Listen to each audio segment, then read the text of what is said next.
Welcome to this Pearl of Laboratory Medicine brought to you by AACC and the Clinical Chemistry Trainee Council. View this and many more pearls as well as other free educational material at traineecouncil.org. Hello, my name is Jieli Shirley Li. I'm Assistant Professor and Laboratory Director at Ohio State University Wexner Medical Center. Welcome to this Pearl of Laboratory Medicine on Aldosterone and Renin. Anatomically, the adrenal glands are divided into two distinct parts: the medulla, the inner layer, and the cortex, the outer layer. The cortex is further divided into three zones: the outermost zona glomerulosa, which produces mineralocorticoids; the zona fasciculata, which is responsible for glucocorticoid production; and the inner zona reticularis, which synthesizes androgens. The cortex makes up about 80 to 90 of the adrenal gland. The medulla stores and secretes catecholamines. The hormones of the adrenal cortex are steroid derivatives, synthesized from cholesterol. Cholesterol travels across the mitochondrial membrane. In the zona glomerulosa, 3-beta-hydroxysteroid dehydrogenase, 21-hydroxylase, and 11-beta-hydroxylase are the major enzymes which are involved in the aldosterone synthesis. In addition, aldosterone is synthesized by aldosterone synthase, an enzyme encoded by CYP11B2. Aldosterone synthase expressed almost entirely in the adrenal cortex and exclusively in the zona glomerulosa layer. Isolated deficiency of aldosterone biosynthesis could be caused by inactivating mutations in the CYP11B2 gene. The chief mineralocorticoid is aldosterone, which plays an important role in maintaining blood volume, pressure, pH, and electrolyte balance. It promotes the reabsorption of sodium and meanwhile increases potassium and hydrogen ion expression, which increase blood pH. So in hyperaldosteronism, the overproduction of aldosterone leads to the retention of sodium and loss of potassium in the body, resulting in high hypertension, hypoglycemia, and alkalosis. At least 20 million people in the United States have hypertension. The role of the renin-angiotensin-aldosterone system is to maintain blood pressure within normal limits by sensing and responding to changes in plasma volume, salt balance, and renal perfusion pressure. Aldosterone production and secretion are regulated by the renin-angiotensin-aldosterone system. The production and release of renin is regulated by the juxtaglomerular apparatus in kidney. Renin acts on angiotensinogen, which is formed by the liver, breaking angiotensinogen to angiotensin 1. Angiotensin 1, in turn, is converted into angiotensin 2 by the angiotensin converting enzyme, which is ACE. The majority of ACE has been found on the pulmonary capillary endothelium, but also found in kidney epithelial cells. Low plasma volume and low serum sodium stimulate the secretion of renin, resulting in formation of angiotensin 2 and subsequently aldosterone release via angiotensin 2 receptor, which in turn causes sodium retention along with an increase in plasma volume and blood pressure and potassium loss.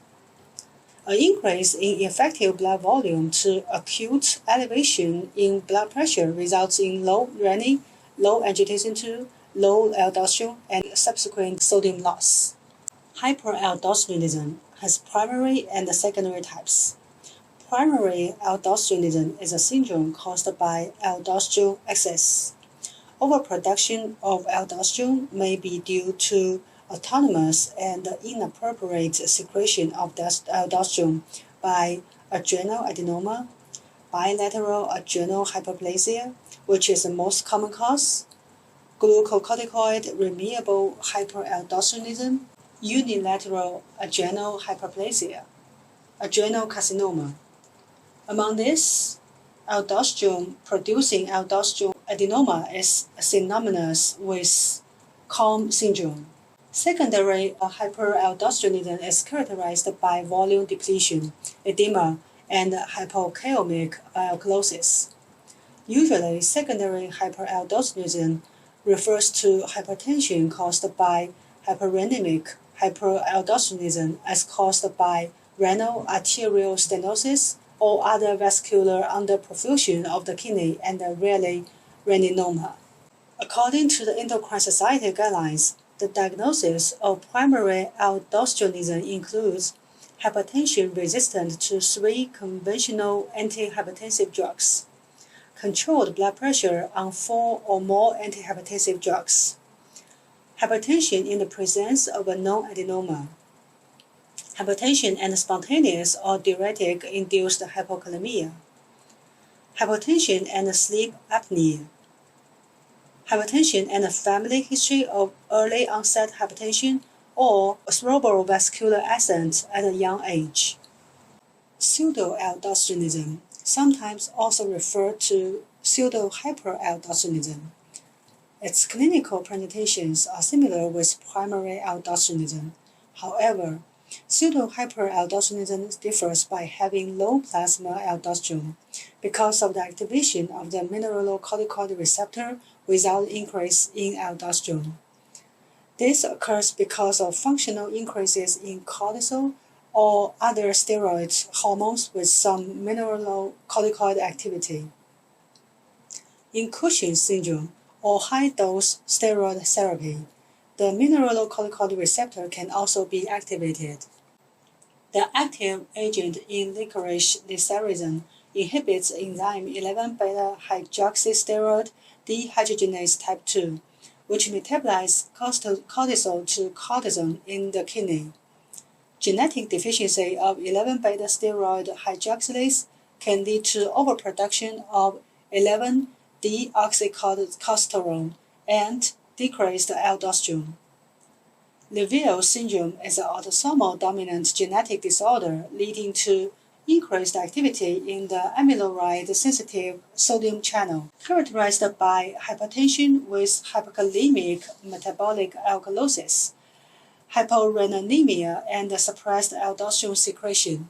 Primary defects in adrenal secretion of aldosterone results from progressive destruction or dysfunction of the adrenal glands by a systemic disorder, an inborn error of metabolism, which is endogenous causes, or an exogenous cause such as infection.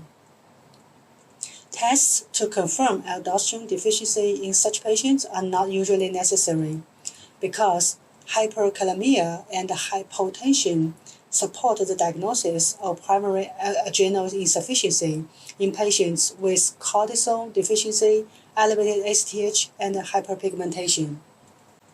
The causes of hypoaldosteronism usually includes congenital causes, for example, congenital adrenal hyperplasia, acquired causes. The most common cause is autoimmune adrenal destruction, for example, Addison disease, infectious adrenal destruction, for example, amyloidosis, sarcoidosis, traumatic, hemorrhagic, or thrombotic adrenal destruction, bilateral adrenalectomy. Measurement of aldosterone is technically challenging because the concentration of this hormone in blood is very low. Radioimmunoassay methods were developed for aldosterone measurement. Immunoassays, especially chemiluminescent methodology for measuring aldosterone in blood and urine, are available. LC-MS has also been applied to aldosterone measurements. Methods for measuring renin includes renin activity and direct renin. Measuring renin activity provides an indication of the biological active fraction of renin in the specimen, because it measures the primary function of the enzyme, which converts angiotensinogen to angiotensin 1. Renin activity measurements are difficult to standardize. Then direct renin measurements are developed. Direct renin measurements is renin concentration measurement. The concentration of renin can be measured by immunoassay or LC-MS.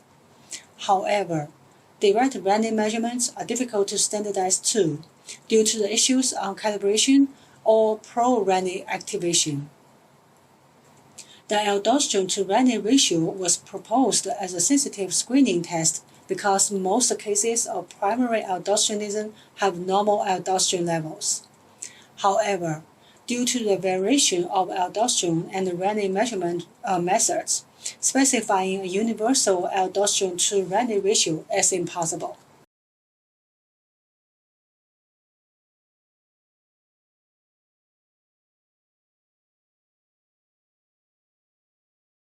Thank you for joining me on this poll of laboratory medicine on aldosterone and renin. For more like this, as well as articles, podcasts, and more, please visit the Trainee Council at traineecouncil.org.